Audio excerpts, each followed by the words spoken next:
এই মুহূর্তে যে খবরের দিকে নজর রাখবো, প্রথম দফার ভোটের আগে উত্তপ্ত ডোমকল, মুর্শিদাবাদের ডোমকল উত্তপ্ত। সেখানে সিপিএম তৃণমূলের মধ্যে সংঘর্ষের খবর পাওয়া যাচ্ছে। অশান্তি ডোমকলে, মুর্শিদাবাদের ডোমকলে অশান্তি।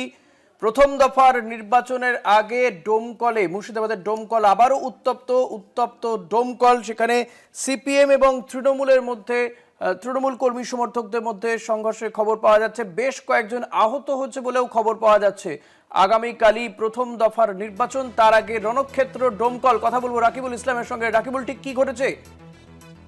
একদমই তাই। দেখো, মুর্শিদাবাদের ডোমকল, আর এই ডোমকল বিধানসভা ভোটের আগেই কিন্তু রণক্ষেত্র এবং রক্তাক্ত হয়ে উঠলো। কেননা জানা গিয়েছে যে ভোট ক্যাম্পিং এর সময় কিন্তু দুই গোষ্ঠীর মধ্যে বাকবিতণ্ডা শুরু হয়, তারপরেই কিন্তু একে অপরকে হামলা চালায়। আর তাতেই কিন্তু এক সিপিএম কর্মী, তিনি কিন্তু গুরুতর আহত হয়েছে। ওই সিপিএম কর্মীর নাম রাকিবুল আনসারি, এবং এছাড়াও তার বাবাও আহত হয়েছেন। তাছাড়াও দুই তৃণমূল কর্মী, তারাও কিন্তু আহত হয়েছে, এবং সকলেই কিন্তু ডোমকল হাসপাতালে তাদেরকে নিয়ে আসা হলে দুজনকে কিন্তু ইতিমধ্যেই বহরমপুর মেডিকেল কলেজ হাসপাতালে স্থানান্তর করা হয়েছে, এক সিপিএম কর্মীকে এবং এক তৃণমূল কর্মীকে, এমনটাই কিন্তু জানা গিয়েছে। এবং দুই এই সংঘর্ষে কিন্তু একদিকে যেমন তৃণমূলের বাবা এবং ছেলে আহত হয়েছে, অন্যদিকে সিপিএমেরও কিন্তু বাবা এবং ছেলে আহত হয়েছে। আর এই ঘটনায় ব্যাপক চাঞ্চল্য ছড়িয়েছে। ঘটনার খবর শুনেই কিন্তু ঘটনাস্থলে পৌঁছিয়েছে ডোমকল থানার পুলিশ এবং কেন্দ্রীয় বাহিনীর জওয়ানরা, এবং তারাই কিন্তু উদ্ধার করে ডোমকল সুপার স্পেশালিটি হাসপাতালে নিয়ে এসেছে, এবং সেখানেই কিন্তু চিকিৎসা আপাতত চলছে, এবং দুজনকে রেফার করা হয়েছে।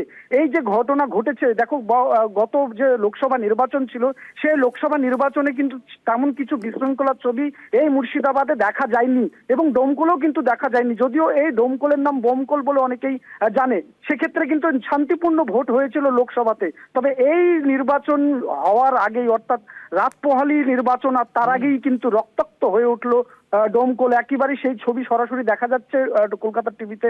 কেননা দেখা যাচ্ছে একদম পাশলা, যেটা মানে অস্ত্র, ধারালো অস্ত্র দিয়েই কিন্তু কোপানো হয়েছে, এমনটাই কিন্তু অভিযোগকারীরা জানাচ্ছে, এবং একে অপরের বিরুদ্ধেই কিন্তু অভিযোগ জানাচ্ছে। সেই ছবি কিন্তু দেখা যাচ্ছে। তবে আমরা সেই আহতদের ছবি দেখাচ্ছি, হাসপাতালে নিয়ে যাওয়া হচ্ছে। অনেক ধন্যবাদ রাকিবুল। কথা বলছিলাম প্রতিনিধি রাকিবুল ইসলামের সঙ্গে।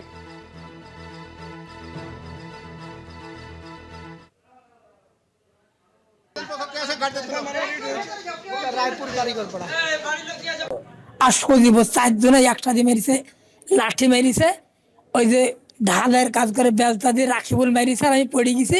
তারপর আমার বায়ের পা এই করলে লাঠি দিয়ে মেরেছে, এখানে পা পড়ে গেছে। তারা কোন দলের? তারা সিপিএম করে। আপনি কি করেন? আমি ভোট করি, আমি টিএমসি পার্টি করি, কিন্তু আমি ভোট দিয়ে কোনো খাটেনি।